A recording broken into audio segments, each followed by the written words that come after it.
नमस्कार मित्रमित्रांनो, आज आपण पाहणार आहोत पौष्टिक असे डिंकाचे लाडू. एक ग्लास दुधाबरोबर जर एक लाडू जरी खाल्ला ना तर बऱ्यापैकी एनर्जी राहते. आताचं वातावरण असं झालंय की ऊनही आहे, पाऊस आहे, त्यामुळे सर्दी, खोकला, ताप अशा पद्धतीने झाल्यामुळे रोगप्रतिकार शक्ती कमी होऊ लागली. ते कमी होऊ नये म्हणून तुम्ही नक्की अशा पद्धतीचे लाडू नक्की बनवा. पूर्ण व्हिडिओ पहा. तर चला, जास्त आणखीन काही न बोलता आपण पटकन या रेसिपीला सुरुवात करूया. सगळ्यात अगोदर कढई घ्यायची, त्याच्यामध्ये घालायचं आपण 2 चमचे तूप घालायचे. आता आपण तूप वितळल्यानंतर सगळ्यात अगोदर आपण ड्रायफ्रूट्स आपण इथे भाजून घेणार आहोत. ते इथे मी काजू, बदाम आणि अक्रोड घेतले.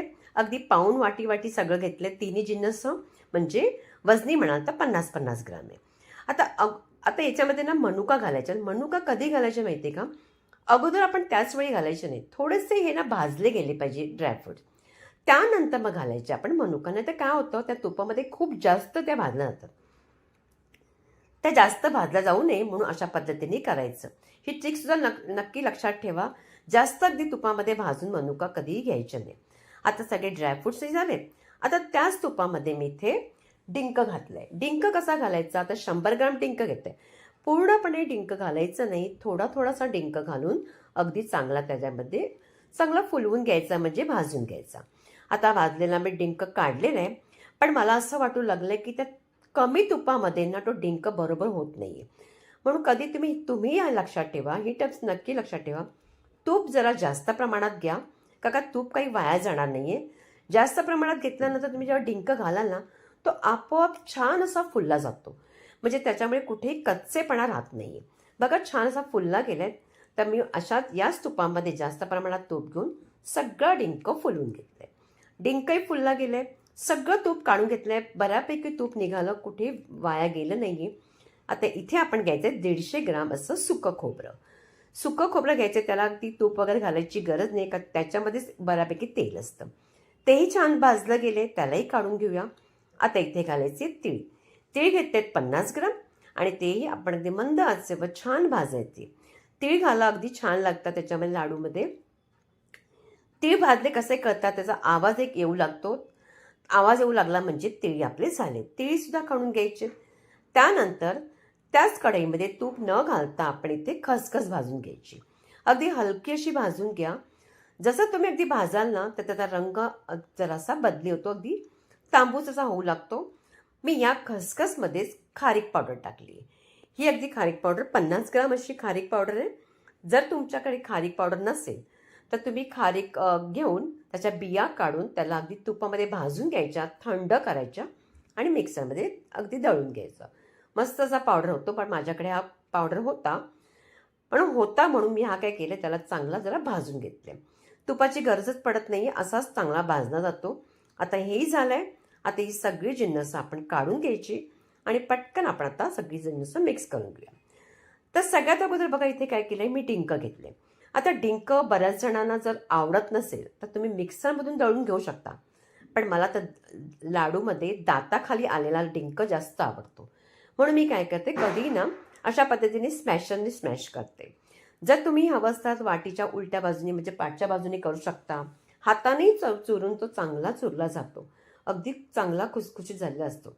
सगळं झालं डिंक, त्याच्यावर मी तिळे टाकले आणि आपलं खारीक आणि जे खसखसचं जे होतं आपलं मिश्रण तेही टाकले. थोडंसं मिक्स केलं आणि आता राहिलेत आपले ड्रायफ्रूट. ड्रायफ्रूट मात्र तुम्हाला करताना कधी तुम्ही जास्त त्याची पूड करू नका. अगदी थोडेसे ड्रायफ्रूट आपले दाताखाली राहिले पाहिजेत. म्हणून अगदी ओबडधोबड म्हणता ना तसं आपण करून घ्यायचे. अगदी पल्स मोडवरती आपण करून मिक्सरमधून दळून घ्यायचं. आता एकदाही झालेत आणि बाकीचे जे आहेत ड्रायफ्रूट्स तेही करून घ्यायचे.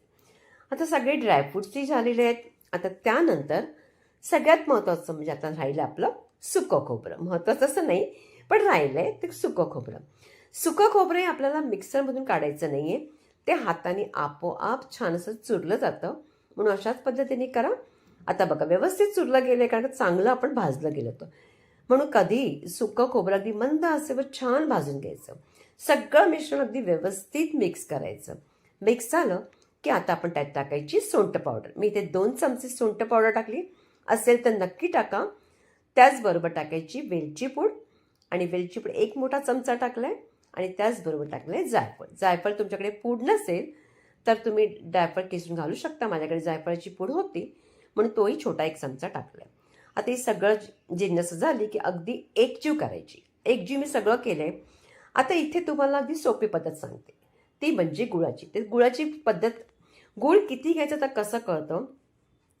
हे जे मिश्रण आहे ना, कोणती आपल्या किचनची एक वाटी घ्यायची आणि सगळं दाबून दाबून ते मिश्रण दाबून घ्यायचं आणि बघायचं की मिश्रण किती आहे. आता बघा माझ्या 2 वाट्या झाल्यात, आता ही 3री वाटी. त्यानंतर आता बाकीचं जरासं राहिले तेही घालायचे पूर्ण, म्हणजे ही अगदी पुरेपूर 4 वाट्या भरतात. 4 वाट्या जर हे झालंय आपलं मिश्रण, तर त्याचं आपण घ्यायचं निम्म गूळ घ्यायचं, निम्म गूळ घ्यायचं आपल्याला.